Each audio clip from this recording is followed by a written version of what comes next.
Oi, pessoal, começando mais um podcast por aqui, um podcast especial, né, gente? Nós estamos aí dentro da série Jornalistas do Interior e hoje nós trouxemos aqui para contar um pouco mais sua história, relembrar momentos, né, da grande imprensa, os momentos de ouro aí, né, bons que hoje também ainda continuam, mas mudou muito o perfil, muitas coisas e que a gente vai falar de tudo isso aqui hoje, dando sequência na série de jornalistas do interior aqui no podcast, no Juliana Rangel News. Seja muito bem-vindo ao nosso canal. Já se inscreveu? Se não se inscreveu, ó, se inscreve aqui já ative o sininho para você ser notificado sempre, toda segunda, 19 horas, a gente tem um episódio novo no ar, para você acompanhar com a gente, tá bom? Quero agradecer aqui a Caneca Itaúsa RP, pelas nossas canecas e ser nossa parceira aqui no podcast. Bom, vou apresentar aqui hoje nós temos uma convidada. Tem aí pelo menos aí, ó, 38 anos de profissão na área da comunicação, no jornalismo. Pelo menos em veículos impressos, né? Fez tanta história e passou por tantos importantes. Aí em 86 foi o seu primeiro grande emprego na área da parte impressa, que a gente está falando aí da época como redatora pelo Estadão. Trabalhou um tempo em São Paulo, passou muito tempo em Ribeirão. Em Ribeirão, se a gente for somar as duas fases dela aqui na Folha Ribeirão, né? Tem a primeira com 5 anos, que foi quando foi fundado, né? A sucursal aqui em Ribeirão, e depois mais 10 anos ficando aí a longo prazo também aqui com a gente em Ribeirão. Estou falando aqui da Eliane Silva. Eliane, seja bem-vinda no podcast. Oi, Juliana, muito obrigada pelo convite. É um prazer estar aqui com você participando desse momento. Você falou da minha idade aí, de quantos anos eu tenho de jornalismo. Eu quero lembrar para as pessoas que eu comecei bem cedo, viu? Eu entrei na faculdade com 17 anos e desde que eu entrei na faculdade eu já comecei a me envolver com jornalismo, fazia estágio, onde eu conseguia, até em assessoria de imprensa eu fiz estágio nos meus primeiros anos, mas meu foco sempre foi trabalhar em jornal impresso e, mais precisamente, trabalhar na Folha. Então, comecei cedo, estou na labuta até hoje, porque eu acho que a gente não pode parar. O jornalista não pode parar, o jornalismo é uma carreira muito importante, nós temos uma função social, política, etc., que é muito importante e que não pode ser de forma nenhuma menosprezada. Eliane, você estudou onde? Eu estudei Faculdade. na Escola de Comunicações e Artes da USP em São Paulo. Então, eu morei em Ribeirão Preto até os meus 17 anos. Aí fiz o vestibular, passei e fui começar minha carreira lá em São Paulo, num mundo totalmente diferente. Era um mundo muito novo para alguém que vem do interior paulista. Eu não tinha parentes, não tinha ninguém em São Paulo, então eu fui morar em repúblicas. Foi um período bem difícil, na verdade, de adaptação. Que é sair do interior, né? Imagina, naquela época, e ir para uma grande cidade, para uma capital como É, São Paulo, né? e então tinha duas coisas: ir para uma capital como São Paulo e ir para uma faculdade como a Uma ECA, né, que era tida como revolucionária, referência. como referência, era antítese da Poli, então tinha todo um arcabouço político ali na ECA, e naquela época a gente estava vivendo direta já. Eu fui para Praça da Sé, eu participei, 1984, né? eu participei Não, de 1984 você se formou. Na sim, verdade, foi. 1980, Eu né? entrei em 80. Eu participei de greves da USP, participei de passeatas, participei das diretas já na Praça da Sé, estive em vários movimentos lá e era uma época em que se começava a distensão, né, distensão política no país, mas ainda não era, as coisas não estavam muito estabelecidas pela democracia, então a gente estava lutando por isso. Então eu peguei toda uma efervescência política vindo de Ribeirão Preto, onde a gente não tinha nada disso, onde eu simplesmente estudava em escola pública, eu estudava, cuidava da minha casa para os meus pais trabalharem, cuidava dos meus irmãos menores e, de repente, eu caí num mundo totalmente diferente que deu aquele baque, aquele sofrimento inicial. Eu cheguei em quando você enfrenta algumas dificuldades muito grandes na faculdade, relacionamento com as pessoas, etc., que eram muito diferentes de mim, Eu cheguei a pensar em desistir. No primeiro ano eu cheguei a pensar em desistir. Falei, não, vou voltar para casa. Porque meu pai nunca quis que eu fosse. Ele queria que eu estudasse na UNAERP. E quando que você decidiu fazer jornalismo? Por exemplo, é uma coisa que você sempre teve com você. Como é que foi essa decisão em optar pelo jornalismo? Eu não vou dizer que é desde criança, mas desde adolescente, meus 10, 11, 12 anos, eu sempre gostei muito de jornalistas. Eu me inspirava muito na Glória Maria, via aquela mulher, falava, poxa, mas olha só, ela faz um trabalho bacana, viaja o mundo inteiro. Eu tinha uma visão um pouco romântica do jornalismo, né? Conhece o mundo, tinha muitas experiências, eu achava aquilo super legal. E eu sempre fui uma pessoa muito comunicativa, né? Então, na hora de decidir pela carreira, eu fiquei em dúvida, assim, eu gostava de história, eu gostava de português e eu, por incrível que pareça, gostava de matemática e era muito boa em matemática também, mas odiava física. Aí eu pesei tudo na balança e falei assim, sabe de uma coisa? Eu vou seguir o exemplo, vou tentar seguir o exemplo de Glória Maria e ser jornalista. Mas eu nunca pensei em ir para a TV. Eu sempre pensei em escrever, porque eu tinha muita facilidade para escrever, gostava muito, muito de ler. Você lia muito muitos já na livros, época? eu já lia muitos livros na época, entendeu? Então, eu acho que a leitura é fundamental para qualquer jornalista, né? Então, esse foi o começo e ensinei também meus filhos, desde pequeno, começar com gibi, ler livros. Eles leram toda a coleção Harry Potter, toda a coleção do Senhor dos Anéis, etc. Então, eram leitores assim como eu. Graças a Deus, nessa parte eu os inspirei. Mas nenhum deles quis seguir jornalismo, porque viu que a minha carreira era bem difícil. Eu tive uma rotina bem pesada aí, trabalhando em jornal impresso, especialmente na Folha de São Paulo. E aí você, na época, optou por São Paulo um pouco por conta do seu pai, então? Não, eu optei por São Paulo porque era a melhor escola de jornalismo do país. Entendeu? Então, eu me esforcei muito para passar no vestibular, entendeu? Eu me esforcei muito. E aí, meu pai falou, não, você fica aqui na UNAERP. Na verdade, ele queria que você ficasse. Isso, e você queria ir ficasse. para melhor, Exato. né? E minha mãe também me apoiou na minha tentativa, porque eu queria buscar o melhor, entendeu? Eu sabia que eu poderia fazer uma boa faculdade aqui em Ribeirão Preto, mas a USP era, né, e até hoje, né, tem o status de melhor faculdade do país. Então, eu queria ir para a melhor faculdade e me preparar da melhor forma possível. E você acha que hoje ainda tem esse peso, Eliane? Por exemplo, quem forma... Tem a diferença, né, do peso de se formar, por exemplo, lá numa USP e se formar, por exemplo, numa faculdade particular? O peso hoje é menor, Juliana. O peso hoje é bem menor, mas ainda tem o peso de você se formar numa escola pública. Você ainda tem um diferencial aí na hora do seu currículo, na hora de seu currículo ser analisado, se você se formar numa escola como a USP, né? Como a USP, Unicamp, Unesp também. Mas as faculdades particulares, as universidades particulares avançaram muito nesse período, sabe? Então, hoje a gente tem universidades que têm até a avaliação bem próxima da USP, se não igual.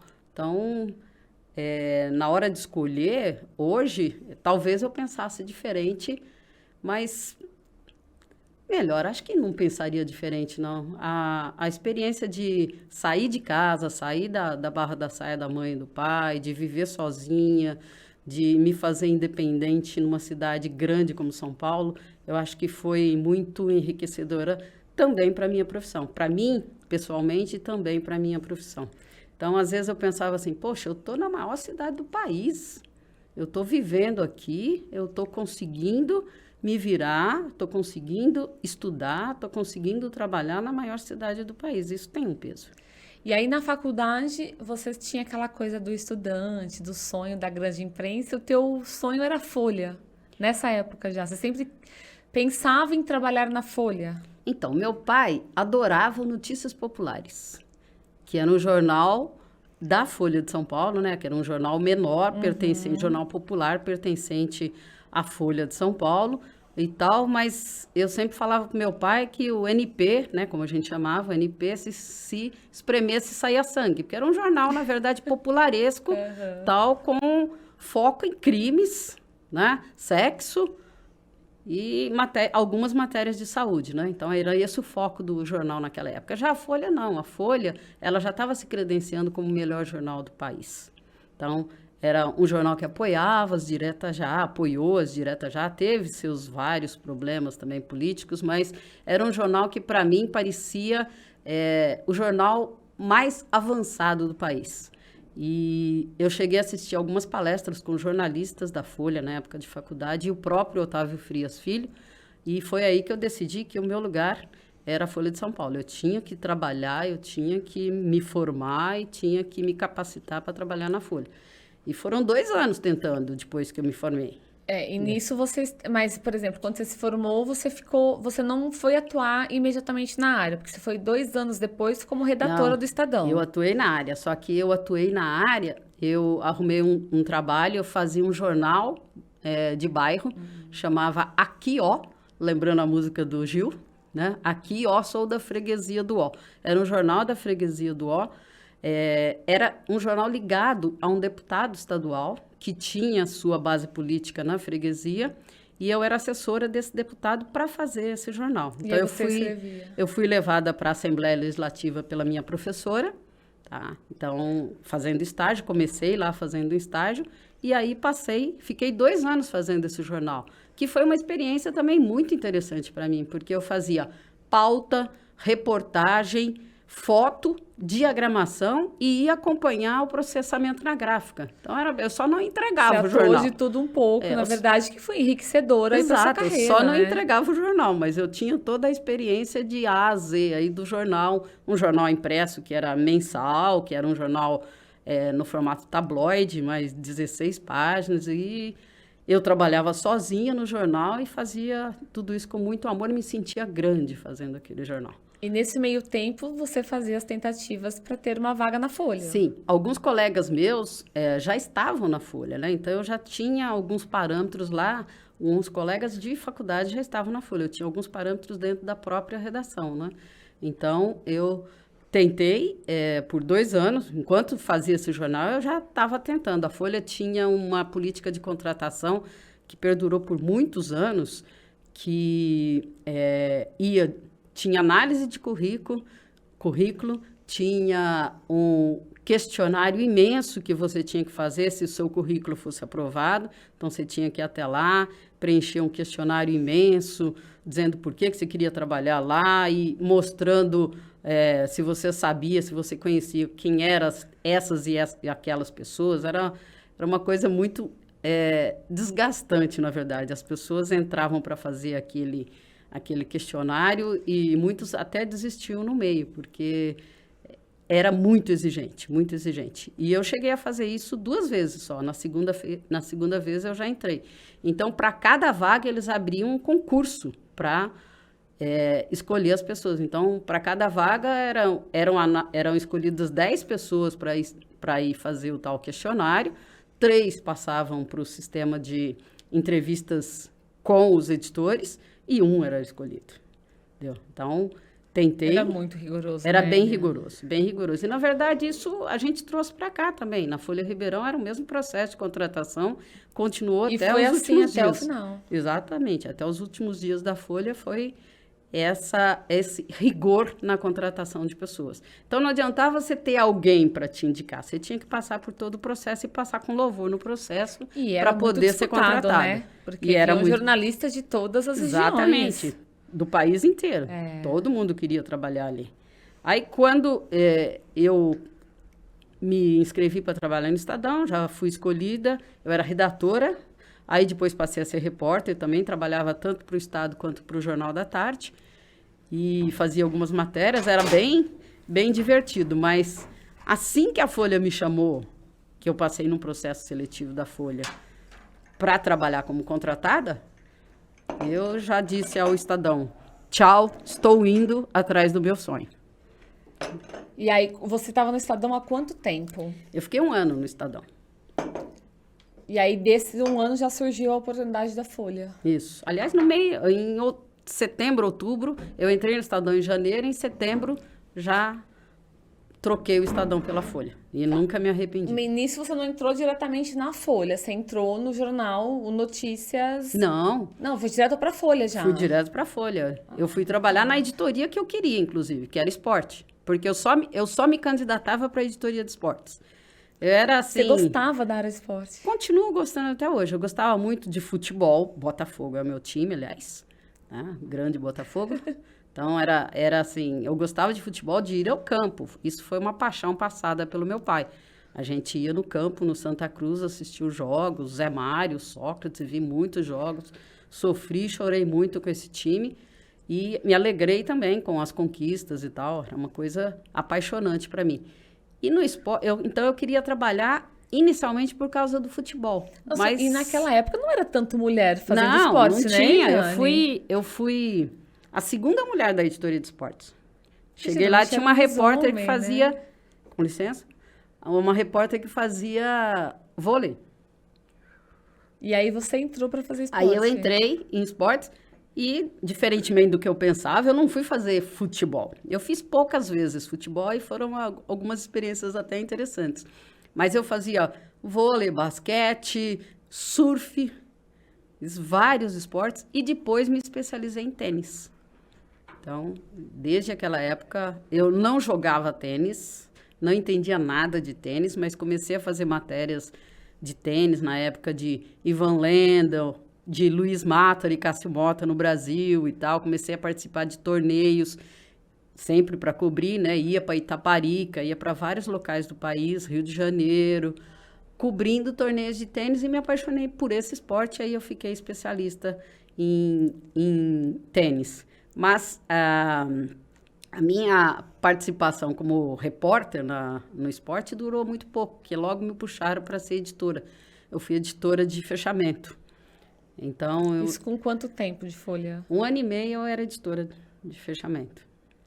Já. Então, aí Você já saiu das ruas, da aí reportagem, você né? faz algumas reportagens esparsas, né? Volta e meia eu viajava para cobrir algum torneio, mesmo sendo editora e tal, mas diminuiu bastante, né? Então, aí você passa a cuidar, na verdade, do texto dos outros, de fazer pautas, de fazer o fechamento, que na Folha, fechamento é uma coisa bem complicada e uma pressão tremenda por conta do horário. E esse fechamento sempre foi assim desde essa época, com o caderno de esportes lá em São Paulo. Sempre. Tinha uma coisa muito engraçada em esportes, né? Que era uma pressão ainda maior do que as outras editorias, porque a Folha tinha 2 fechamentos. Tinha o fechamento da edição nacional, que ia para o interior, para Amazonas, para o Pará, etc., para os outros estados, e o fechamento da edição São Paulo, que ia para Brasília, São Paulo, a capital, e Rio de Janeiro, capital. Então, acontecia tipo 9 horas da noite, o primeiro. Às vezes, dependendo das questões da gráfica, até antes. Até por conta da distância, Exato, entrega, né? exato, tudo. por conta da entrega. E o outro acontecia tipo 11 horas, no máximo meia-noite. E aí a gente tinha jogos de futebol, né? Campeonato Brasileiro, Campeonato Paulista, para cobrir, que terminavam depois do horário de fechamento. Então, o que a gente fazia? Mandava equipe para os estádios e tal, mas ficava uma equipe na redação. E eu, com o fechamento, né? Responsável por... Terminou o jogo, 2 minutos, 5 minutos no máximo, depois que o jogo terminou, a gente baixa a matéria. Entendeu? E como fazer isso? Então, o repórter ficava lá, passava as informações que eram mais importantes, além da gente estar vendo pelo rádio ou pela televisão, quando tinha transmissão, mas um repórter ficava na redação já escrevendo o texto, inclusive o lead. Então, era assim, o Corinthians perdeu, empatou, ganhou do Palmeiras por XXX ontem à noite no estádio do Morumbi, etc, etc. Então, eu dava todas as informações, ia falando dos gols, e aí, assim que terminava o jogo, preenchia o lead. E nessas aí a gente corria um risco muito grande de... Uma vez até chegou a sair, virou um erramos engraçado, né? Folha tem... perguntar, porque é muito pouco tempo, a pressão, e por mais que você tá ali com as informações corretas, mas já tá pré-pronto, e a chance de você errar a chance de erro é grande. Exato. Uma vez aconteceu até. Sem ter muito tempo de revisão, imagina a edição uma vez mesmo. Ali saiu exatamente isso. O time perdeu, empatou, venceu por 2-0, tal, porque na hora da pressa... Porque a hora que você está fechando, então o repórter está escrevendo, você está pressionando o repórter para soltar a matéria, porque só falta aquilo para fechar. E tem um chefe, que era o secretário de redação, que está gritando na sua orelha, baixa essa página já. Entendeu? Então, volta e meia era um estresse danado, você saía muito estressado da redação. Tem que ser agora, não tinha mais tempo para você ter uma edição com calma, uma revisão, nada. Aí depois você podia melhorar, porque aí fazia um outro clichê um pouco mais melhorado, você tinha mais uma meia horinha e tal, para melhorar o texto. Mas esse texto inicial que saía para o fechamento, tinha que ser aquilo ali o mais rápido possível, porque o jornal não fechava sem o resultado do jogo. Aliás, no início não fechava sem o resultado do jogo, nem para o interior, mas depois mudou também. Saía sem o resultado do jogo. Porque ficou inviável, ficou inviável, né? Por conta do transporte. Então, a gente passou por uns perrengues danados lá, e eu, como editora de fechamento, era muito pressionada para soltar o texto rapidamente. E aí vem os erros mesmo, né? Como a gente vê hoje. E quando você mudou, por exemplo, você saiu da reportagem para a edição, você meio que se descobriu na área da edição, porque você depois passou muito tempo por edição, né? Você gostou, por exemplo, de cara? Porque muda a rotina, vamos dizer. Você é uma repórter você tá o tempo todo naquela época pelo menos, né? Era mais pra rua, cobrindo, né? Escrevendo. Quando você vai pra edição, você passa a ficar mais tempo na redação, não é? Uhum. Pra poder justamente ficar na sua parte, que é a edição dos textos dos repórteres, né? Então, na edição você mudam várias coisas, né? Você sai da rua, você tem um papel de liderança, você tem um salário melhor, você tem um horário fixo, coisa que você não tem como repórter, entendeu? Então, para mim, valeu muito, porque eu engravidei, né? Aí tive minha primeira filha, Marina. Então, para mim, esse esquema de edição, além do salário melhor, realmente era melhor por causa do salário. Então, eu me adaptei bem ao esquema de ser editora na Folha de São Paulo. E aí, quando você entra para a edição, é difícil você sair, sabe? É difícil você sair. Os cargos vão aparecendo na sua frente, mas cada vez você vai assumindo mais responsabilidades. Então, é a responsabilidade de não só editar o texto, como dirigir uma equipe. Então, eu acho que eu trabalhei bem esse lado. E aí não tinha como voltar para a reportagem, pelo menos na Folha eu nem tinha isso no meu horizonte. E você ficou quanto tempo no esporte, Eliane? 5 anos. Eu fiquei 5 anos no esporte até que eu pedi para voltar para Ribeirão Preto. Exatamente, e lá você em busca já tinha de qualidade de vida. O seu primeiro filho? Já tinha a Marina, isso. Eu pedi para voltar exatamente por conta da Marina. Porque... Para ter algo mais calmo, interior. A rotina que eu tinha era muito louca, né? Morar em São Paulo tudo é muito distante, né? Então, a Folha ficava no centro e eu morava na Lapa. E meu marido trabalhava em Guarulhos, entendeu? Então, a gente tinha uma rotina super louca. O seu marido fazia o quê? O meu marido, na época, ele era tecnólogo de fundição. Hoje, ele é bancário, trabalha na Caixa. Mas, então, depois que eu tive a Marina, tudo mudou. Porque é um bebê, eu não tinha família em São Paulo, a gente não tinha, exceto amigos, logicamente, mas não tinha família que pudesse te dar um apoio melhor para você criar uma filha. E esse horário de redação também, né? Até tarde da noite. Eu levava a Escola, Marina... né? Essas coisas. Eu entrava, 1h da tarde, né? Então, de manhã eu fazia minhas coisas, cuidava da filha e tal, e levava a Marina para a creche da Folha. A Folha tinha uma creche que ficava em frente ao prédio da Folha. E a Marina ficava na creche até às 7h da noite. Era o horário máximo. Era o horário máximo, a hora que fechava. Aí, como fazer?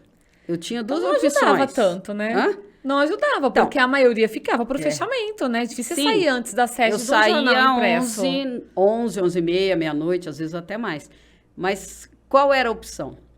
Ou o Dionísio vinha da Lapa até a Folha para buscar a Marina e voltar de ônibus, a gente só tinha um carro, entendeu? Então, e voltar de ônibus e me deixar o carro para voltar meia-noite, né? Para voltar meia-noite também, que eu não poderia voltar de ônibus. Eram 2 ônibus de lá até a Folha. Então, ele vinha, ele fez isso muitas vezes, ou em algumas...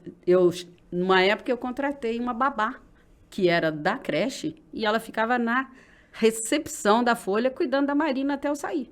Então, a Marina dormia, a Marina brincava com o Otávio, brincava com os jornalistas que passavam por ali, ela virou uma mascote da redação. Na recepção. Na recepção da Folha, no 4º andar da Barão de Limeira. Até que eu cheguei à conclusão que isso não era vida, nem para mim, nem para o meu marido, e muito menos para minha filha. Aí eu pedi para vir para Ribeirão Preto. E nessa fase a Marina tinha quantos anos? 1 ano. Um aninho. A gente veio para cá, ela tinha 1 aninho e pouco. Foi quando eu pedi para vir. Aí já tinha esse plano de criar os regionais, né? Que a Folha criou. Que não tinha ainda, não tinha né? Então nenhum. Você veio nesse processo de abertura mesmo aqui. A Folha criou Ribeirão, 5 né? regionais, né? No interior paulista, um projeto assim Isso muito foi ousado.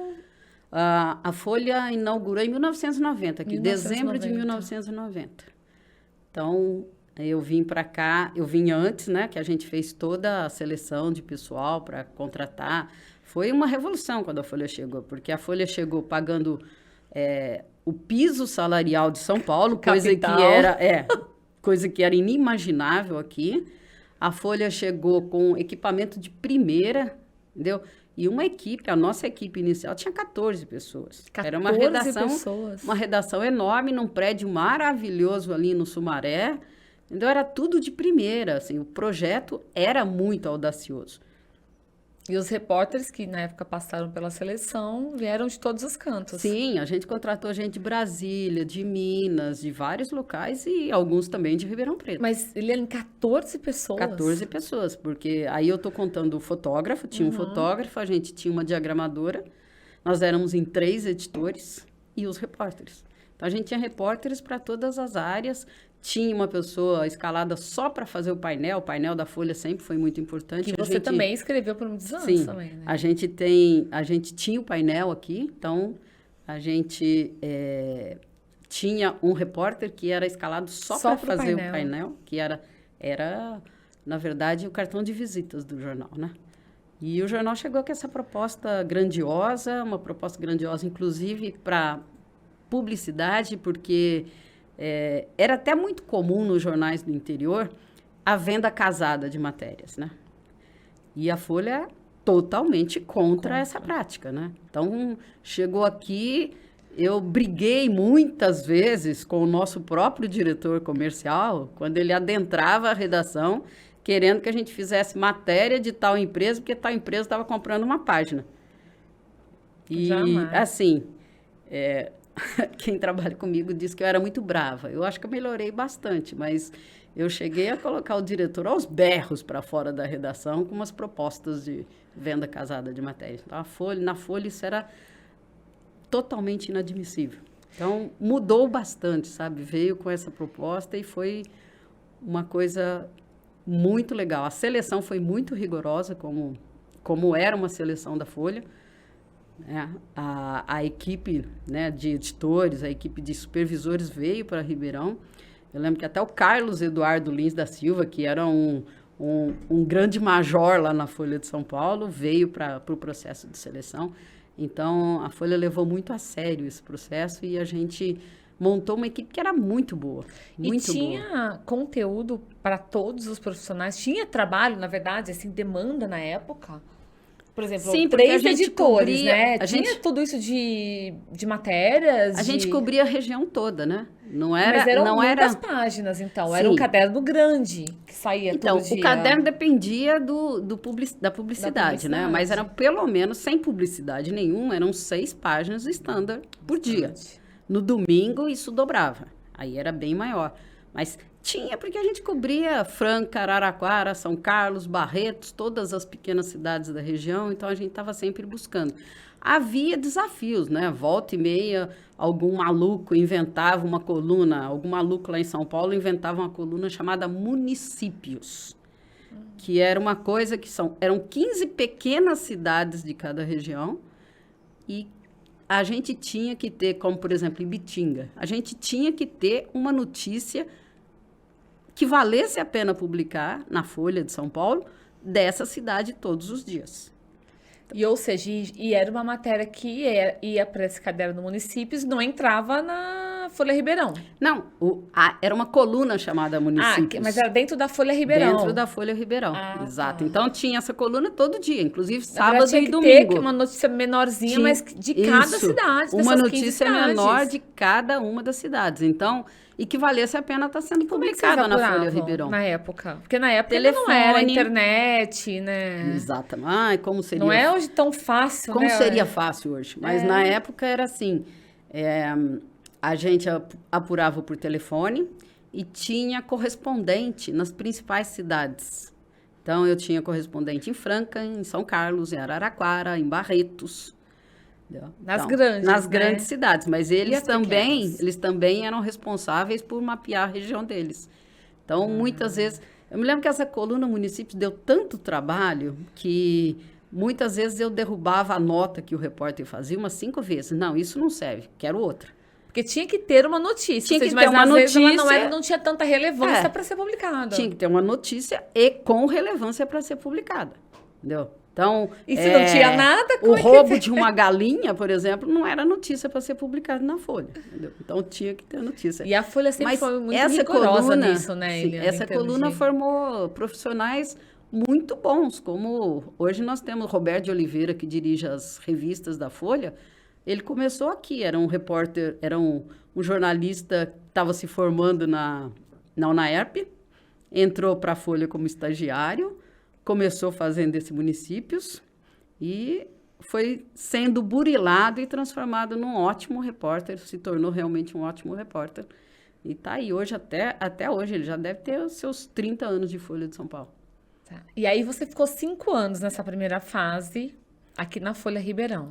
5 anos. E aí você estava tudo certo, tranquilo, interior, mas não era exatamente a tranquilidade que você buscava também, né? Porque Olha, né? era uma rotina desafiadora, né? Da Folha Ribeirão. Era uma rotina desafiadora, mas eu estava em casa, eu tinha meus pais, eu tinha meus irmãos, eu estava... Na verdade, eu estava... O seu segundo filho veio quando? O meu segundo filho veio 5 anos depois. Então você já Da estava Marina. saindo. Não, você estava aqui em Ribeirão Eu da estava aqui Folha. em Ribeirão Preto quando ele nasceu, exatamente. Eu estava aqui. Na verdade, eu estava bem. A rotina da Folha era super estressante, como era estressante em São Paulo também. Todas as redações, Aqui era a né? mesma coisa. Tinha dia de eu trabalhar 12, 14 horas. Entendeu? Então, não tinha tanto tempo para a família, mas tinha apoio. Então, isso era muito importante. Mas aí eu recebi uma proposta para voltar para São Paulo, uma proposta do próprio Otávio Frias Filho, para ir para São Paulo, dirigir o Notícias Populares, justamente aquele jornal.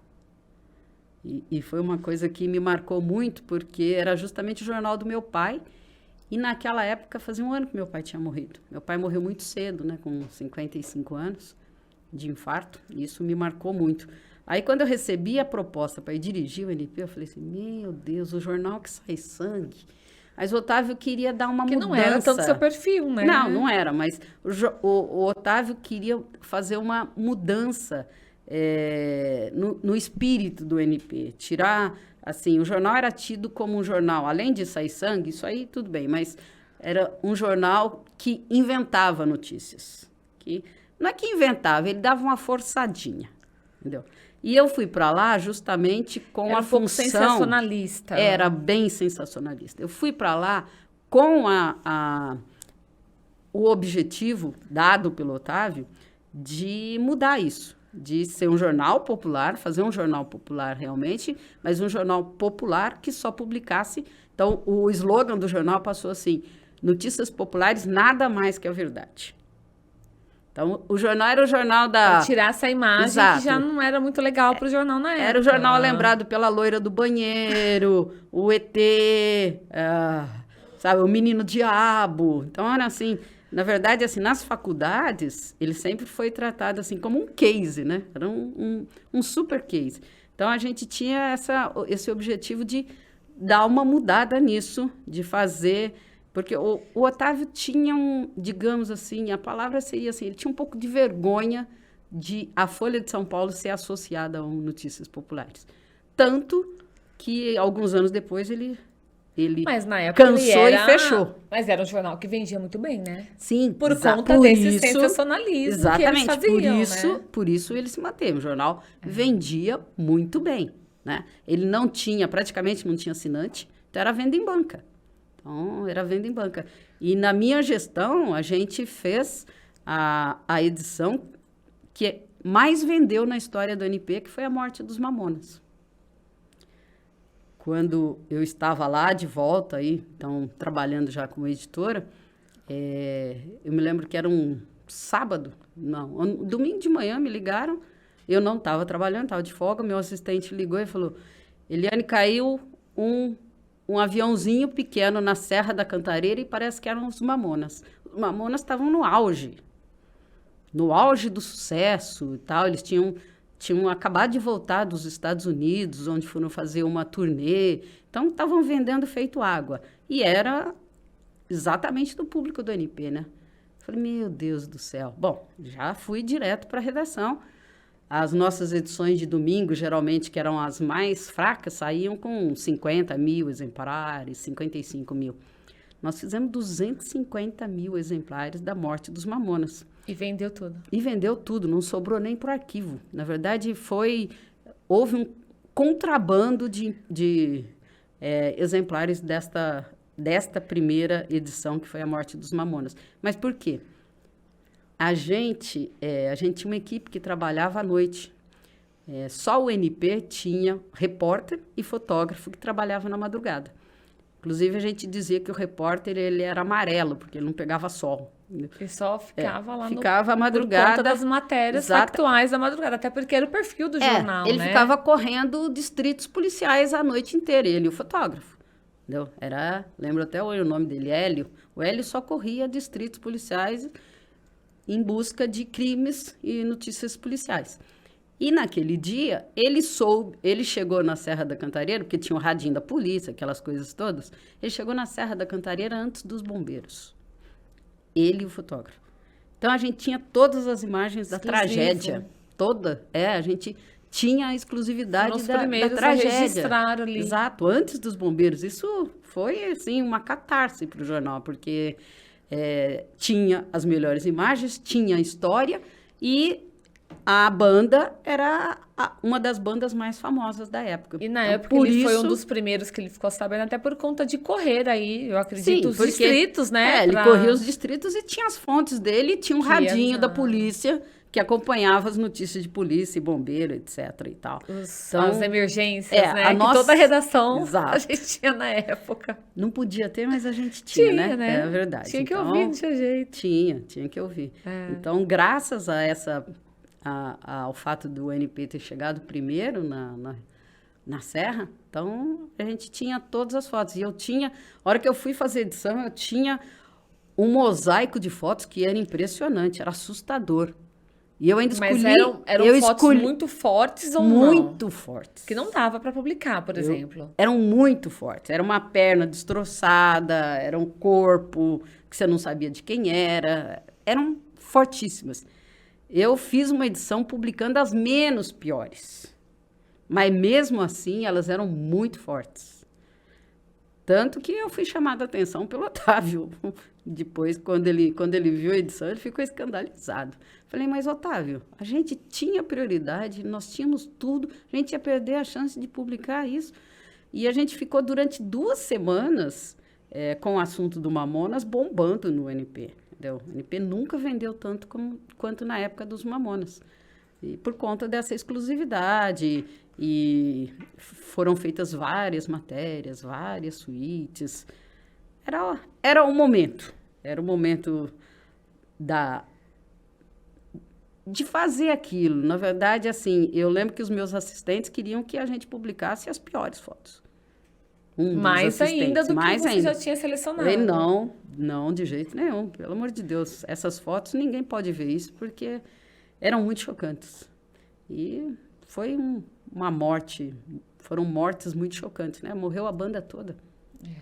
E aí você conseguiu, com esse trabalho seu no jornal, ir tirando um pouco esse sensacionalismo que tinha. Sim, mas era uma coisa assim, não dava para você tirar Tudo, 100% do né? Porque era o perfil, sensacionalismo, né? era o perfil, era o que... o leitor do NP era um leitor muito diferenciado, ele era aquele leitor que ele ligava para o editor, ligava para mim, como se ele me conhecesse a vida inteira, e falava comigo assim, como se me conhecesse a vida inteira, querendo informação sobre isso, sobre aquilo. O jornal ele se especializou em fazer notícias econômicas fáceis, principalmente FGTS, aposentadoria, dar Perfil essas mais informações popular, de né? planos, né, planos econômicos, de uma forma mais popular. Então, a equipe ela era especializada em escrever de uma forma simples que qualquer pessoa realmente pudesse entender. Então, a gente tinha uma tríade era economia popular, era polícia, né, com os casos, e às vezes muitos casos escabrosos, que São Paulo era uma coisa fantástica, né? E também aí tinha o lado do sexo. Só que a gente trabalhava para o sexo com a questão de educação sexual. A gente tinha uma sexóloga que respondia a dúvidas escabrosas dos leitores, que eles mandavam cartinhas e tal. A gente recebia muita carta de pessoas perguntando coisas assim, tipo, se eu beijar a nuca dela, ela vai engravidar? Coisas dessa forma, assim. Eram, às vezes, umas questões muito simplistas, muito simplistas. Então, faltava muita informação para o público e o público confiava que o NP ia dar essas informações. Então, a gente trabalhou muito para fazer com que saísse aquela aura de jornal mentiroso e passasse a ser um jornal realmente popular que atendesse às demandas do público sem exageros. E nessa época a circulação do Notícias Populares, ele era nacional, não. Ele era Era muito pouco nacional, era mais São Paulo e interior paulista. mais capital e interior. Capital e interior paulista. Mas ia alguns exemplares, porque eu falei que a gente tinha poucos assinantes, mas tinha alguns assinantes. Tinha alguns assinantes até no Amazonas, entendeu? Então, Mas, na verdade, ele era distribuído para venda em bancas em Isso. todas as regiões, né? Em todas as regiões. Mas era mais, eu diria assim, 90% era São Paulo. E você ficou quanto tempo No NP? dirigindo NP? Eu fiquei 2 anos e meio no NP, porque E aí, assim, só pra gente bateu entrar... de novo a qualidade Mas você de vida. se mudou para São Paulo com a família toda? Mudei com a família toda O marido foi novamente junto? para São Paulo. Sim, o marido foi junto. Quando eu vim para Ribeirão, ele pediu demissão e veio para cá sem emprego. Quando a gente voltou para lá, ele voltou para lá sem emprego. E aí a gente já tinha 2 filhos. Então eu sempre fui carregando a família, feito a tartaruga que carrega a casa nas costas. Exatamente, tinham que me acompanhar. Então fiquei lá 2 anos e aí de novo bateu o lance da qualidade de vida, os filhos pequenos e tal, aquela dificuldade que era morar em São Paulo, os assaltos no Farol, era uma época de muito assalto no Farol, entendeu? E eu trabalhava em uns horários bem noturnos, né? Chegava em casa de madrugada e tal, tive ameaça não cheguei a ser assaltado, mas tive ameaça de assalto em Farol 5 vezes. Aí eu já não aguentava mais aquilo. Fora trânsito, né? Então era violência, trânsito. Eu estava bem no jornal, gostava muito do jornal, eu ganhava muito bem, eu tinha carro da empresa, eu tinha vários benefícios. Que faziam valer a pena, né? Você estar lá. Mas eu recebi uma proposta para vir trabalhar na IPTV o João Garcia, né? O famoso João Garcia me trouxe para trabalhar na IPTV, eu vim como chefe de reportagem. Falei, vou voltar para Ribeirão. Eu me lembro que o Otávio ficou muito chateado quando eu pedi demissão. Porque, na verdade, você saiu do grupo, né? Exato, eu saí do grupo. Enquanto você está aqui na Folha Ribeirão, mas você vai para São Paulo, mas você estava no grupo, né? Eu estava, na verdade, puxada por mim ou puxada por eles, mas estava na Folha. Aí eu me desvinculei da Folha, mas a minha relação com a Folha era muito boa, tanto que ele facilitou muito a minha saída. E aí vim e fiquei 10 meses trabalhando na IPTV. E aí cheguei a seguinte, já no terceiro ou quarto mês eu cheguei à conclusão que não era Então, minha eu te praia perguntar a isso, TV. como que foi essa transição? Porque você saiu de um impresso, editor, e para coordenar, e na verdade trabalhar numa TV, Isso, né? coordenar a pauta de uma TV, e que também estava numa época de mudanças. O João Garcia queria sempre coisas inovadoras e tal, mas o jornalismo de TV tem uma diferença muito grande em relação ao impresso, que é, além de o peso não ser a palavra, o peso é a imagem, entendeu? Então, não adiantava eu ter uma grande Muita pauta matéria, e uma não tinha grande imagem. matéria, se eu não tivesse imagem. Então, eu me lembro que, na época que eu estava na IPTV, a gente teve o grande assalto à Caixa, que era por 5, 6 dias, os ladrões ficaram na Mata de Santa Teresa, lá intocados na Mata de Santa Teresa, e era um assunto fascinante. Para mim, aquilo era notícia, né? E eu tinha que mandar a equipe, que eu não tinha imagem para aquilo, eu tinha que mandar a equipe fazer o jacaré que apareceu no rio lá da Francisco Junqueira. Porque tinha que ter imagem. Isso, porque tinha que ter imagem, porque isso era bonitinho. E naquela época, que a gente estava não é trabalhando como com nos TV. dias de hoje, né? Que hoje, eu falo assim, o perfil de TV mudou muito. Hoje eles hoje colocam imagem de tudo. celular, Então. de quem filmou e envia, sem muita resolução. O negócio é ter a imagem rodando ali que dá para você enxergar e vai falando. A TV também, o jornalismo impresso mudou muito, quase acabou, na verdade, mas a TV também mudou muito. E a pandemia também acelerou demais essa mudança. Já tinha uma mudança anterior, mas hoje tem uma mudança muito grande. Então, hoje vai imagem. Você não precisa mais ir na casa do sujeito entrevistá-lo, ou ele não precisa mais ir na TV entrevistar. Entrevista ele por um aplicativo, pela TV e tal. E a questão da qualidade também, Exato. né? Agora, E o próprio perfil dos jornalistas, né? Parece que está muito mais importante você ter a notícia ali, mas nem com tanta imagem de qualidade, aquele padrão, né? Se a gente EPTV, vamos dizer, Globo, né? Antes tinha aquele padrão, porque até hoje mesmo... a concorrência é muito grande, né? A concorrência pela instantaneidade da notícia é muito grande com a internet. Então, a TV também teve que se mudar. A TV teve que fazer alterações muito grandes. Por exemplo, o perfil dos repórteres. Quando você imaginaria ver um repórter barbado trabalhando no Jornal Nacional da Globo? Quando você imaginaria ter tantos negros trabalhando no Jornal da Globo? A gente tinha Glória Maria e tinha Heraldo Pereira. E eram assim, ícones. Eram assim, da cota. Eram da cota. Os outros eram todos aquele padrão global. Hoje não tem mais padrão. Escuro. Não podia acessórios, né? Hoje... Não, acessórios. Você não podia ser muito velho, com exceção dos grandes. A imagem era você não podia ser velho, avaliada por eles, rigoroso, né? E me incomodou muito na TV o fato dessa questão de a imagem ser muito mais importante do que a notícia, e o fato de que o ego ali é exacerbado, né? O ego dos repórteres era uma coisa fantástica, entendeu? E eu falava assim, ai, meu Deus do céu, eu quero voltar a escrever, eu quero editar, eu quero escolher a melhor foto e tal. Então, eu fiquei aqui 10 meses até que surgiu uma proposta para eu editar o Diário da Região de São José do Rio Preto. Não pensei 2 vezes. E aí você se mudou de novo. Aí eu me mudei de novo com família e cuia para São José do Rio Preto, onde eu fiquei 3 anos editando o jornal Diário da Região, que é o maior jornal de lá, tal, que é um jornal importante e que continua impresso até hoje. E a gente fez grandes mudanças lá, especialmente em coluna social, em publicação de releases. Que era aquele perfil do interior, né? Exatamente. De não ter tanto perfil folha, vamos dizer, de qualidade, exato, de apuração. Foi para isso que eu fui contratada, foi isso que eu fui levar lá. Porque o jornal tinha muito um lance de publicar, como alguns jornais de Ribeirão Preto, né? Publicar o release, e alguns publicavam até a origem do release no pé. Era o release... A fonte, de onde tinha vindo. Copia e cola, era copia e cola, não tinha trabalho nenhum, era copia e cola. Os jornais tinham muito poucos jornalistas, né, profissionais, então esses jornalistas, eles faziam as matérias principais, o resto era um copia e cola de release.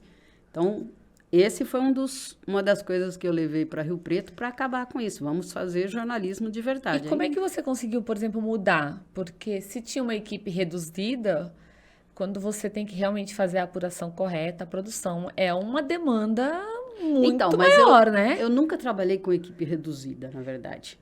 Tanto aqui a gente tinha uma equipe Mas grande Aham. que passou por percalços depois dos primeiros anos, porque a Folha reduziu muito os investimentos. Aí, de 14 contratados, a gente passou a ter 2 ou 3 contratados e o resto era freela. Foi uma fase difícil, principalmente para quem era freela.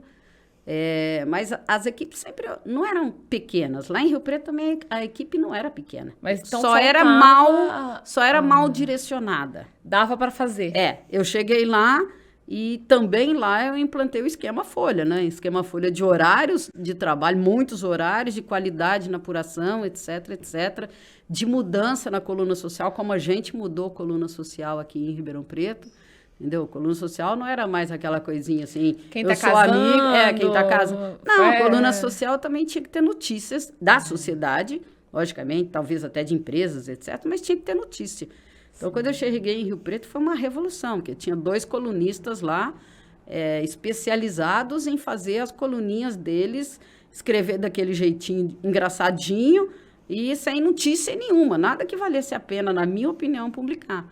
Então, foi um embate que eu tive com os 2, que eram velhos, muito velhos de casa, mas a gente chegou a um acordo e foi bacana. O jornal mudou bastante, o jornal cresceu e acho que a gente fez um trabalho bacana e abriu espaço aí para novas... Levei, inclusive, jornalistas que trabalharam comigo, formei alguns jornalistas por lá. Mas lá, financeiramente também, mesmo por ser um jornal de interior, ele era viável, por exemplo, tanto para você como para os repórteres que foram para lá e tudo mais. Sim. Era viável porque a Folha sempre teve um padrão maior, né? Sim, sempre a Folha tinha um padrão de benefícios, padrão de muitas São Paulo coisas e que tal. eram oferecidos, né? Então, mas antes de eu aceitar o convite para ir para lá, eu estabeleci minhas condições, né? Então, a gente formou uma equipe bacana. Eu brigava sempre muito por salário de equipe, para melhorar. Fazia todo mundo trabalhar muito mesmo. Mas eles sabiam que podiam contar comigo para a gente ter algum benefício, pelo menos, para melhorar um pouquinho o salário. Mesmo aqui em Ribeirão com os freelas, eu fazia uns milagres ali no orçamento dos freelas, que era... Eu tinha que rebolar muitas vezes para conseguir pagar aquilo que eu considerasse, no mínimo, minimamente digno, sabe? Para os repórteres, porque eu acho que ninguém pode trabalhar de graça. Entendeu? E lá você ficou quanto tempo? Eu acho que eu sou dos 3 anos. Eu saí da Folha. Eu fiquei 3 anos também lá. E aí... E o que te fez mudar, por exemplo? Procurar algo novo? Ou você recebeu proposta? Não, dessa vez foi a primeira vez que eu fui demitida. Eu briguei com o diretor de redação. Ele queria ir por um caminho, eu queria ir por outro. Tinha a irmã dele no meio também, o pai, a mãe, era uma empresa... empresa familiar, né? Então, eu tive uma desavença com o diretor de redação. E aí, nesse caso, né, ele era o dono, a parte fragilizada sou eu. Mas no mesmo dia que eu saí, eu liguei para o Otávio e falei, quero voltar para a Folha. Aí ele falou, você quer fazer o quê? Eu quero ser repórter. E um mês depois, eu estava trabalhando, ainda continuava em Rio Preto, pela agência Folha, fazendo reportagens, principalmente de sem terra. Viajei muito para a região ali do Pontal do Paranapanema. Durante um ano, eu fiquei em Rio Preto, cobrindo sem terras e outras notícias ali da região. E aí, na verdade, foi muito gente fina comigo, porque ele me falou, onde você quer trabalhar? Eu falei, eu preciso ficar aqui esse ano, porque meus filhos estão na escola. No ano que vem eu já vou para Ribeirão. Voltei para Ribeirão e continuei como repórter da agência Folha, até que 2 anos depois não deu mais. Eu tinha que voltar para São Paulo e trabalhar lá, ou. Aí eu voltei para São Paulo novamente. Aí dessa vez voltei sem a família. E aí você voltou para a Folha em São Paulo. Voltei para a Folha em São Paulo. E a decisão de ir sem a família foi por quê?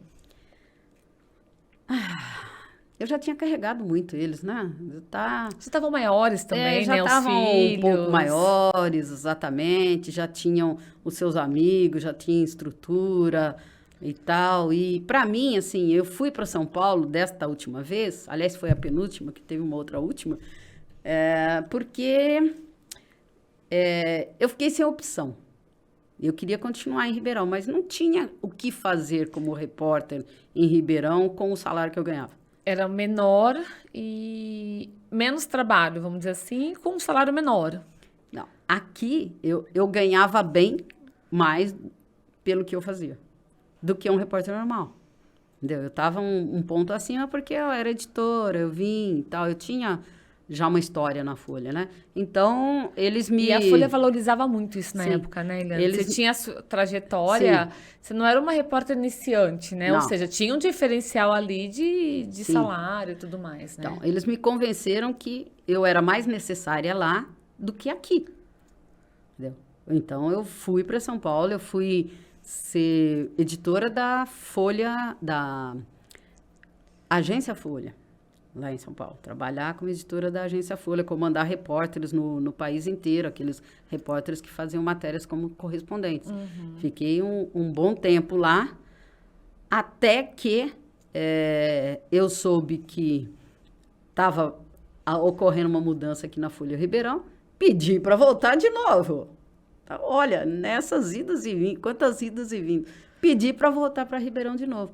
Aí voltei para Ribeirão de novo, com a benção do Otávio, e fiquei 10 anos dirigindo a Folha Ribeirão. Que aí foi 2001, né? Que aí 2001. você voltou como editora da Folha Ribeirão. Editora da Folha Ribeirão novamente. E é onde o tempo que você ficou mais, assim, Sim, né? Isso, que eu fiquei mais tempo num jornal, numa função, foi aqui em Ribeirão. Primeiro 5 anos, depois 10. E como é que foi esse retorno dentro de todos esses anos, os veículos que você foi passando, os cadernos, o diferencial, assim, do que você foi construindo, né, na sua carreira e retornando, por exemplo, à Folha Ribeirão em 2001 como editora? Então, em 2001 era uma situação totalmente diferente da que eu vivi antes, né? Da primeira etapa na Folha Ribeirão, da primeira quando abriu, etapa, né? Exatamente, que na primeira etapa a gente tinha investimento.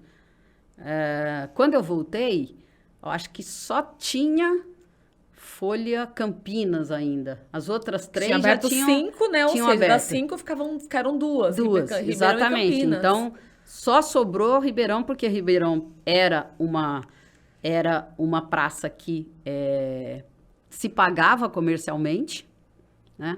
E Campinas. Depois fechou Campinas também e, por último, fechou Ribeirão Preto. Então, era uma situação totalmente diferente. Eu trabalhava com freelas, eu tentava fazer, a gente tentava manter nas contratações o mesmo esquema rigoroso, de qualidade. As contratações eram feitas mesmo para freela, e é o que a gente chamava de essa figura freela fixo. Mesmo freela, mas na verdade fazia um bom período. Exatamente, ali, né? Ele só não tinha o contrato de trabalho. Mas ele trabalhava, às vezes tinha até férias. Na medida do possível, a gente dava folga para o pessoal para dar uma distendida, né? Mas as contratações, por exemplo, quando eu ia contratar gente para trabalhar na Folha Ribeirão, mesmo como freela fixo, o processo era feito em São Paulo. Eu aqui só escolhia os currículos mas as entrevistas, eu ia para São Paulo, as pessoas que eram candidatas, que eram de várias cidades, né? Muita gente. A gente teve aqui até um holandês trabalhando com a gente. As pessoas iam para São Paulo passar por todo aquele trâmite de contratação, aquele rigor da contratação. Entendeu? Por aqui, teve uma época que eu tentei fazer uma lista de quantas pessoas passaram por aqui, mas foram mais de 300 repórteres, né? Porque quando começou esse esquema de freela, terminou as contratações, terminou o dinheiro e tal, aí a rotatividade passou a ser muito alta, porque a exigência era muito alta e o salário nem tanto, e os benefícios também não, entendeu? Então, a gente tinha que rebolar E a sobrecarga de trabalho também, né, Eliane? Aumentou. Exigência, porque eu falei exigência é. e sobrecarga de trabalho, exatamente. Uhum. A gente tinha os famosos pescoções da Folha, em que a gente, volta e meia, saía. E pescoção era assim, era aquele... Você dava uma estendida no pescoço para conseguir fazer. Você terminou a edição de sábado para você fechar a edição de domingo. Porque a edição de domingo, ela era impressa muito cedo no sábado. Era 4, 5 horas da tarde. Ela estava sendo impressa em São Paulo para voltar, né, para as praças. Então, a gente... tinha dia que era 6, 7 horas da manhã, ainda tinha gente na redação. E eu era a última a sair, porque eu era editora. Então, eu era a última a sair do pescoção. E houve várias vezes em que eu cheguei em casa junto com a folha, de sábado. O cara estava entregando a folha impressa e eu estava chegando extenuada, morta de cansaço. Quase 24, na verdade, 18 horas aí de que eu não trabalho. entrava de manhã, né? Quando eu fazia quem fazia o pescoção... Entrava 1h da tarde, mais ou menos. Era mais ou menos a regra, assim. Quem fazia o pescoção entrava mais tarde. Às vezes não dava, mas normalmente você tentava fazer uma carga horária um pouco mais humana. Não que fosse humana, não era não. Depois desse período, a Folha mudou bastante também, né? A Folha passou a ser bem rigoroso com o horário, até porque sindicato, outras coisas, outros veículos surgiram e tal, e a pressão ficou grande em cima da direção, né, do jornal, porque, para você ter uma ideia, na época, você precisava ser jornalista para trabalhar na Folha. Podia ser psicólogo, sociólogo, engenheiro. Desde que você passasse na seleção, exatamente. E você teve repórteres que não eram jornalistas? Sim, tive muitos que não eram jornalistas. Tive muita gente. Tive engenheiro, tive psicólogo, tive muita gente que nunca tinha passado por um banco de escola de jornalista e que trabalhou e trabalhou bem. Teve um sociólogo. Tinha um sociólogo da primeira equipe nossa aqui, tinha 2 sociólogos, um maluco e um outro que era muito bom, entendeu? Que nunca tinham passado por um banco de jornalismo e tal, e foram contratados pela Folha, pelo currículo. Bastava você ter uma formação universitária e uma boa formação social, humana, etc., e passar pelos rigores da contratação. Né? Apuração, então, a Folha era a única. Né? Aí começou uma pressão, porque o sindicato dos jornalistas, etc., todo mundo querendo que se penalizasse, punisse a Folha por conta de contratar... fiscalizar as redações, exatamente, né? de contratar não jornalistas e de ter cargas de trabalho alucinantes. Aí a coisa começou a entrar nos eixos. Esse negócio de cargas de trabalho era mais da Folha?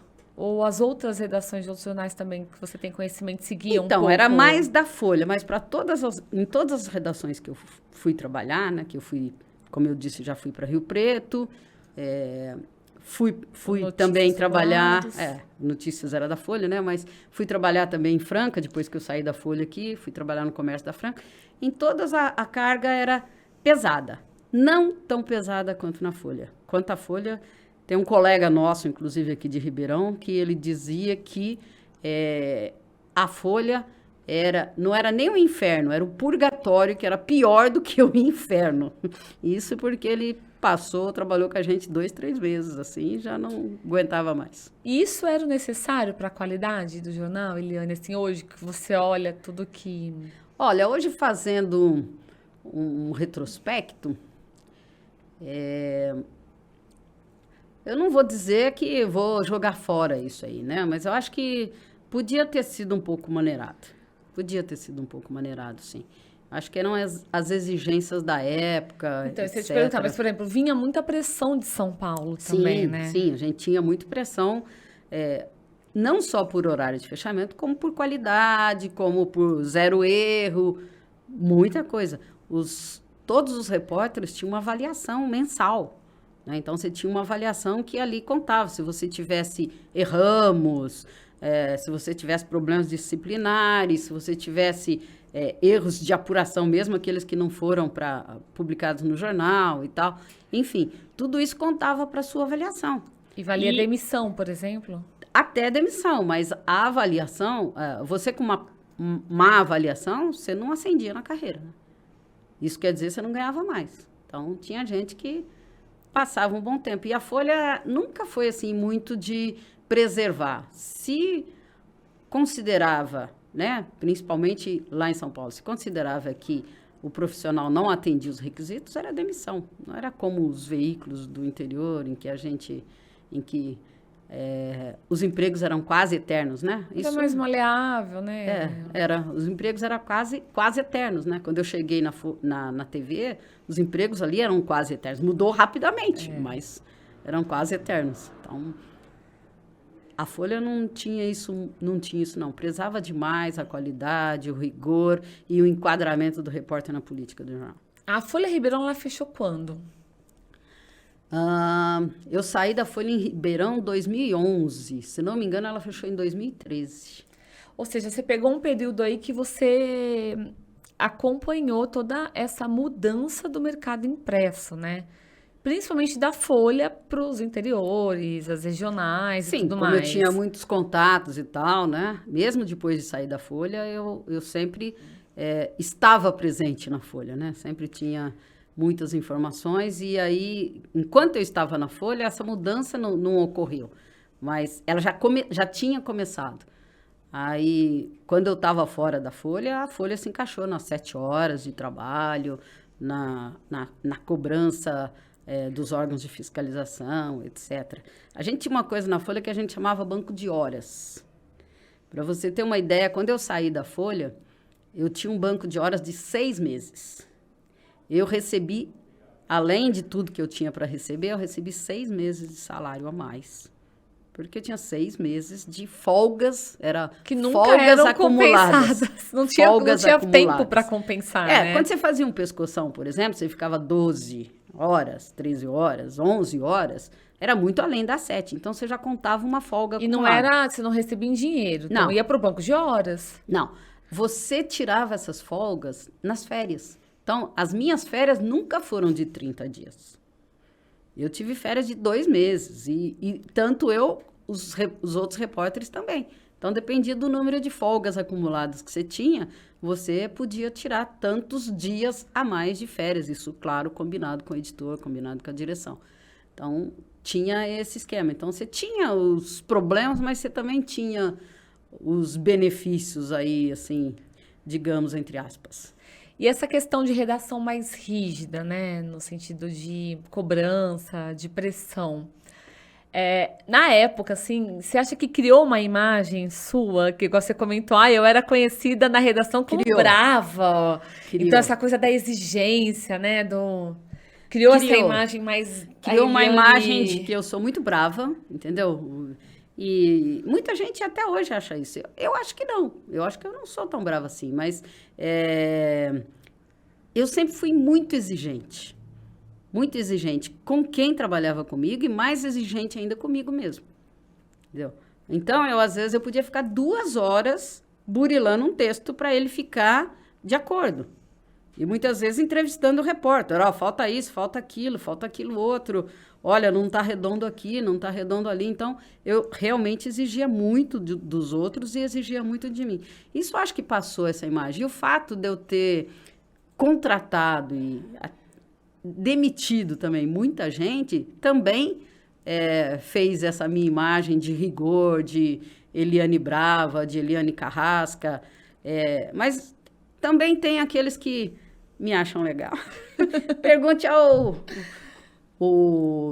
esses dias, inclusive, eu encontrei o Dirceu Martins, né, que foi um dos meus repórteres quando eu estava na IPTV, e ele sempre lembra que a primeira vez que ele entrou com uma matéria no Jornal Nacional foi comigo. Fui eu que pautei ele, fui eu que mandei lá, dei as indicações, a hora que ele voltou, estava voltando, né, a gente falava por rádio, e aí, Dirceu, rendeu a pauta?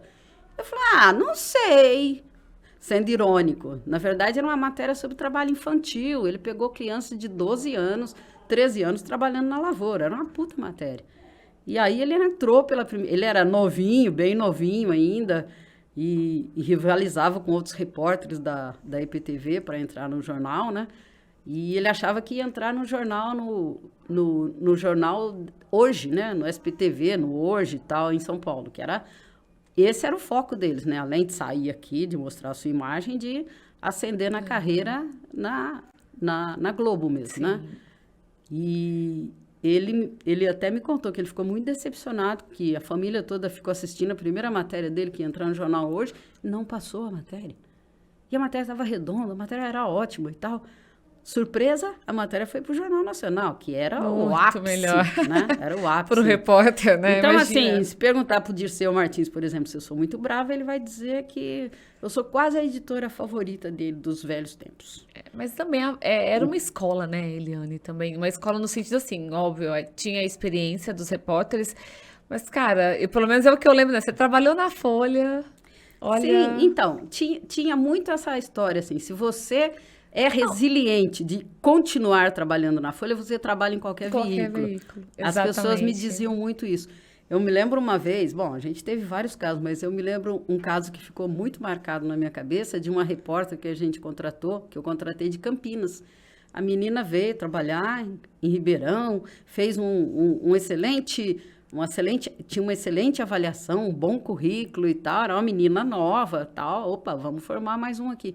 Legal, ela veio no segundo ou terceiro dia, eu estava na pauta nesse dia, porque às vezes eu revezava com o meu editor de fechamento.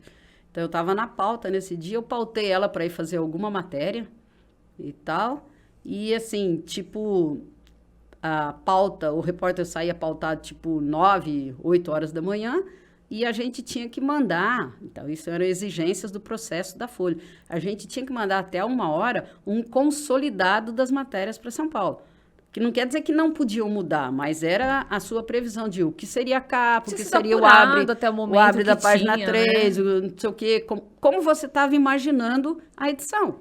Então, tinha um consolidado, todos os repórteres tinham que voltar para a redação e fazer um consolidado que era um resuminho do que era a sua matéria. E, às vezes, por esse resuminho, uma matéria que era pé de página virava a manchete do jornal. E uma vez eu pautei a menina, não lembro nem para fazer o quê. Mas eu sei que eu pautei ela, não lembro o nome dela também, eu só lembro do caso dela, que, de repente, cadê a repórter? E eu falando, mas cadê ela? Cadê ela? E nada, não ligava, não voltava para a redação e já estava chegando a hora de mandar o consolidado e eu não tinha a pauta dela. Aí eu liguei para ela. Aí ela falou assim para mim, não, Eliane, eu estou na rodoviária. Eu falei, o que você está fazendo na rodoviária? Sua pauta é muito longe daí. Ela falou assim, não, eu vou voltar para casa, para mim não dá. Eu falei, mas e a sua matéria, mulher? Eu não quis nem entregar. Eu tô aqui esperando a matéria. Não, para mim não dá, eu tô indo embora. Aí isso virou um mantra na redação, assim, ó, não aguenta, vai para rodoviária. Era um mantra na redação da Folha, era bem divertido. Isso dava, assim, meio a carga de como era a pressão, na verdade. Tinha muita pressão. Então, ou você era resistente, né, e aguentava, ou você pedia as contas. Ou alguém te dava as contas. Também tinha isso, né? E o fato de eu ter dado conta para alguns também pesou na minha imagem. Bastante. E aí, em 2011, você se desligou da Folha. Como é que foi esse processo? Na verdade, foi doloroso. Sair da Folha em 2011, para mim, foi muito doloroso, porque não era algo que eu queria, né? Mas a gente não conseguiu chegar a um acordo, sair da Folha. Mas o acordo era o quê? O que pesou na sua saída? Eu queria mais liberdade na edição e eu queria um salário maior.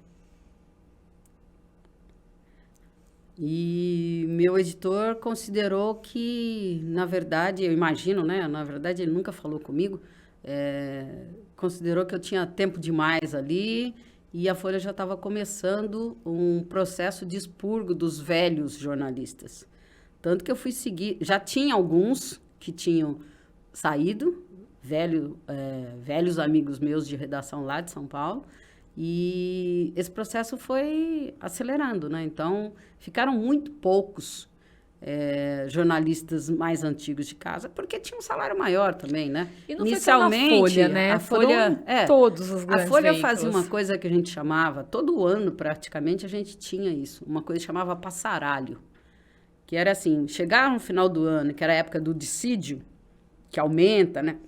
Aumentava os salários por lei, a Folha fazia um passaralho e demitia uma porção de gente. Cortava custos, era corte de custos, como a gente chamava. Então, muita gente eu tive que demitir por corte de custos, não porque as pessoas não serviam para a redação. Mas, enfim, o tal do passaralho chegava praticamente todo ano. Então, em novembro, as pessoas já estavam meio assim, ai, meu Deus, o que será que vai acontecer? E, inicialmente, a Folha mandava os salários mais baixos. Mas aí foi chegando isso é a minha avaliação, né? Pode não ser o real, mas foi chegando num estágio em que mandar 2, 3 de salário mais baixo não estava compensando. Então, manda um salário mais alto, aí você economiza 2 ou 3 da base. Foi uma coisa que começou a mudar. Então, eu fui seguida por vários. Teve antes vários amigos meus, e depois de mim também teve vários que foram embora nesse mesmo esquema de um passaralho, que aí começou a atingir os salários mais altos, não apenas os salários mais baixos. Acho que começou a faltar equipe, né? Você manda 2 ou 3, quem vai trabalhar. E foi um processo que você sentiu muito. Porque nessas idas e vindas, a Folha, ela sempre foi a sua casa de maior tempo, né? A Folha de crescimento, sempre foi, de tudo ali, a Folha, né? para mim, sempre foi a minha casa, a minha escola. Até hoje, eu sou muito fiel na Folha. Me incomoda muito algumas posições da Folha mais recentes. Me incomodam muitas matérias, muito jeito de fazer. Mas, enfim, a Folha sempre foi a minha escola. Foi onde eu me formei na ECA, mas onde eu aprendi realmente a ser jornalista foi na Folha. Então, eu fui formada naquela escola, eu tive muitos bons anos ali. Até hoje, sou assinante da Folha Impressa, coisa que é rara, né? Então, tem mais de 30 anos de Folha Impressa que eu recebo todos os dias em casa e faço aquela análise, ou às vezes nem leio. Agora, ultimamente, os hábitos já mudaram um pouco, mas, enfim, eu continuo fiel à minha escola formadora, entendeu? E eu acho que, na verdade, tudo que eu construí na minha carreira, na minha vida até, veio muito da Folha. Eu dei muito para a Folha, mas a Folha também me retribuiu bastante. E nesse processo de fechamento de ciclo, né? Depois você foi para Franca, não foi? Sim, eu fui ser editora no jornal Comércio da Franca. Isso. O dono do jornal tinha sido repórter meu aqui em Ribeirão Preto. Olha só. Ele era um rapaz muito inteligente. Ele era filho do dono, né? Aí, quando eu fui para lá, o pai já tinha morrido e ele tinha assumido a direção do jornal. Então, era um cara super inteligente, veio para Ribeirão, passou uns tempos aqui, quando estava brigado com o pai, fazendo política. E era realmente um ótimo repórter. E a gente fez, assim, uma bela amizade aqui. Então, quando ele soube que eu tinha saído da Folha, logo me convidou para levar os métodos Folha para o Comércio da Franca, para trabalhar por lá. E eu fiquei por lá uns bons 3 anos. Mas, assim, no esquema, eu não fiz mais a loucura que eu fazia sempre. Então, a minha negociação com ele, eu ficava 4 dias em Franca, 3 dias em Ribeirão. Então, você já tinha desacelerado. Eu vivia bastante tempo na estrada. Isso, eu editava as edições de domingo, né? Inicialmente não, comecei na redação mesmo, mas aí passei para editar as edições de domingo. Então, eu tinha um horário mais especial e tal, eu cuidava das reportagens especiais, então eu tinha alguns dias em Ribeirão, e 3 dias em Ribeirão, e 4 dias eu ficava em Franca trabalhando. Isso foi bom, mas é claro que cansa você ficar na estrada, né? A gente nem... o papo tá tão bom que a gente nem mostrou as fotos da Eliane aqui. Vamos mostrar um pouquinho dessas fotos, até porque a gente tem que falar A gente não chegou no Globo Rural. Atual, Globo Rural, exatamente. Nossa, estamos no passado. Olha aí.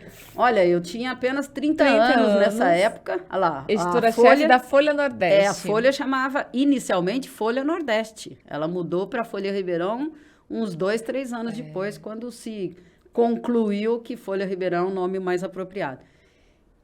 Isso aí sou eu com 17 anos na ECA. Bem no início da faculdade. Bem no início da faculdade, exatamente. Olha. Aí já sou eu na redação do Notícias Populares. Ó, com a moça que está atrás aqui, a Vanessa, inclusive, é uma repórter fotográfica aqui de Ribeirão Preto e irmã do Joel Silva. Ah, que bacana. E hoje faz uma bela carreira como repórter de retratos em São Paulo. Nossa, o Joel Silva, anos de Folha. Hoje ele não está mais na Folha, né? Joel Silva. Hã? Hoje o Joel não está mais na Folha também, não né? está mais na Folha. Também foi outro que era um figurão da Folha de São Paulo que foi cortado no esquema de vamos reduzir os custos. É um que eu quero trazer aqui também, que tem muita história Ele pra tem contar. muita história. Esse gosta de falar mais que eu, inclusive.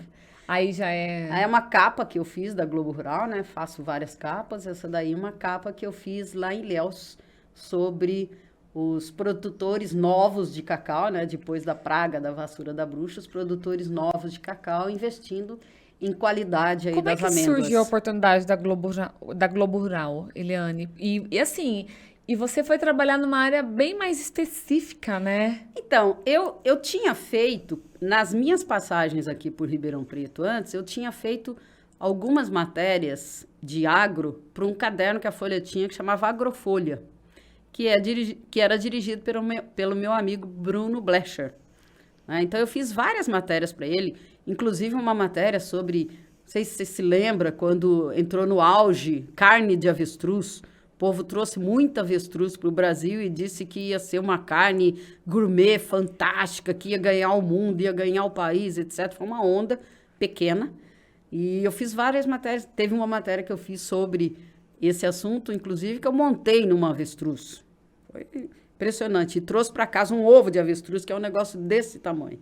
Então, eu fiz várias matérias para esse caderno. Então, quando eu saí da Folha, e eu cheguei, na verdade, antes de ir para Franca, eu voltei a trabalhar em São Paulo por 3 meses, no Folha da Tarde.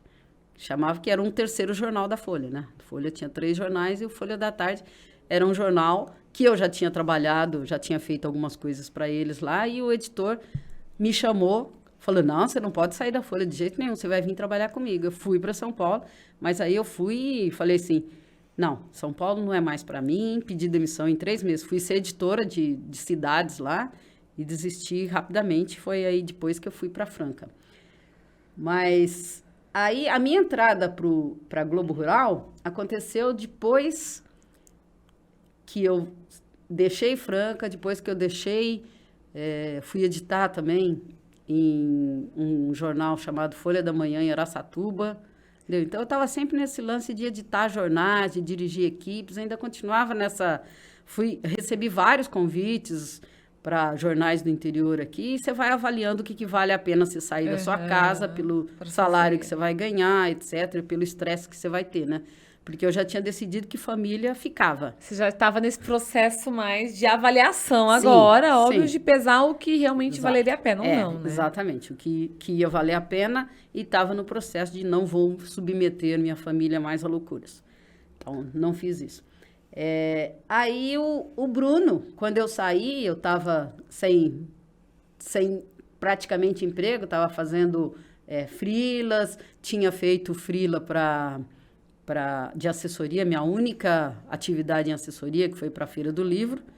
Eu fiz 2 anos de assessoria para a Feira do Livro, mas era aquela coisa com data marcada para começar e para terminar, né? Uhum. E trabalho de assessoria que realmente não era o meu perfil. Mas, enfim. Aí o Bruno Blecher, que era editor do Agrofolha, embora não tivesse mais... Ele não estava mais no Agrofolha, ele estava dirigindo a Globo Rural, me chamou para trabalhar com ele. E aí você aceitou na hora, por exemplo, a proposta era você trabalhar no Globo Rural, porém aqui de Ribeirão Preto. Sim, a proposta era eu propor pautas, eu propunha pautas, podia propor pautas em qualquer lugar e tal. Então eu propunha geralmente 3, 4 pautas por mês, eu levantava a pauta, propunha as pautas, e o que eles escolhiam eu ia fazer. Porque na época que eu comecei, toda a matéria da Globo Rural, né, que é a revista impressa, todas as matérias eram feitas in loco. Então, a gente tinha que viajar. Então, eu fui para Bahia, fui para Pará, fui para Amazonas. Então, você fui não pro Rio deixou Grande de do viajar. Sul. Não, mas aí eram viagens curtas, né? viagens curtas, em que eu viajava para o aeroporto e aí eu descobri uma coisa fantástica, que é voltar a ser repórter, entendeu? Conhecer coisas novas, pessoas novas, sair um pouco da lugares edição, novos. de dentro das redações, Ser né? responsável pelas minhas matérias e não pelas matérias de uma equipe inteira. Nada dessa história de dirigir equipe mais, eu dirigia a mim mesma, entendeu?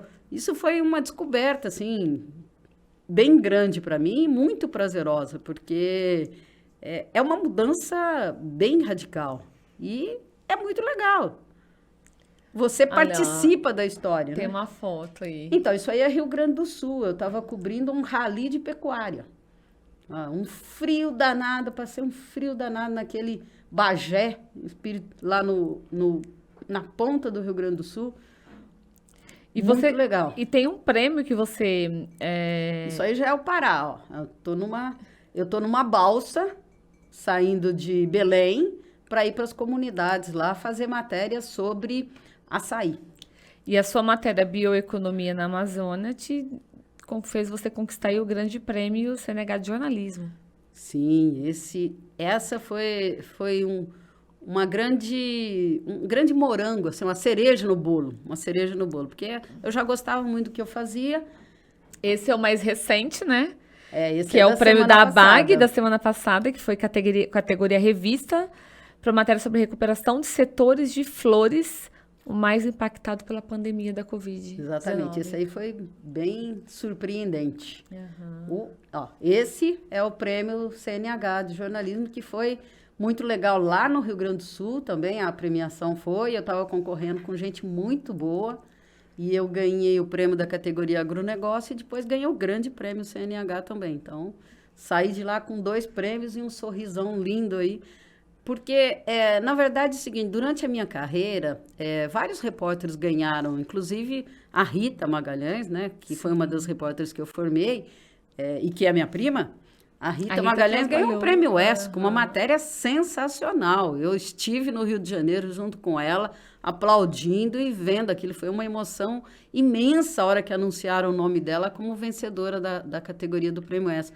Então, eu tive o repórter de Franca, eu tive o repórter de Araçatuba, que foi vencedor de prêmios. Na Folha, a gente teve alguns prêmios divididos lá de equipe, principalmente em São Paulo, mas eu nunca tinha ganho um prêmio, eu como repórter.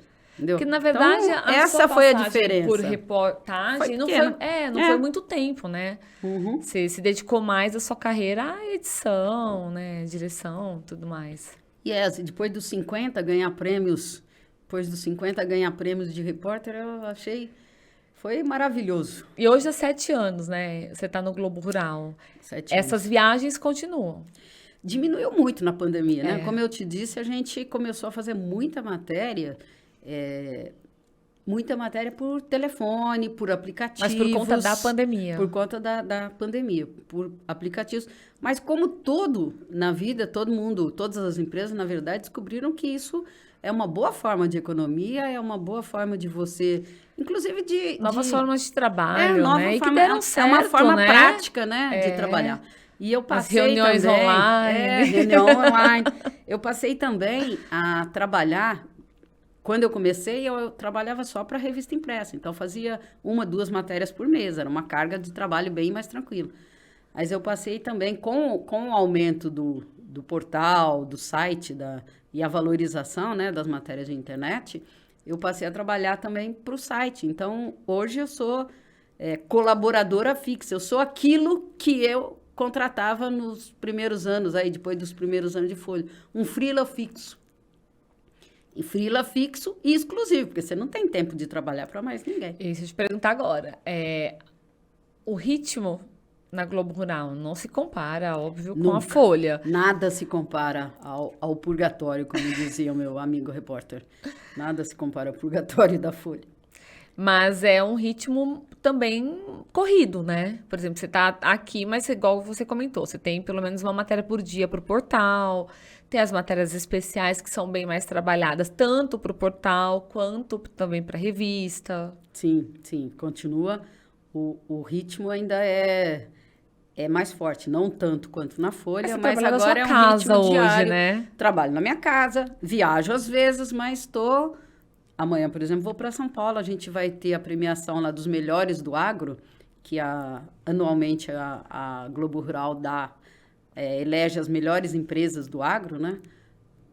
Por faturamento, por especialidade, etc.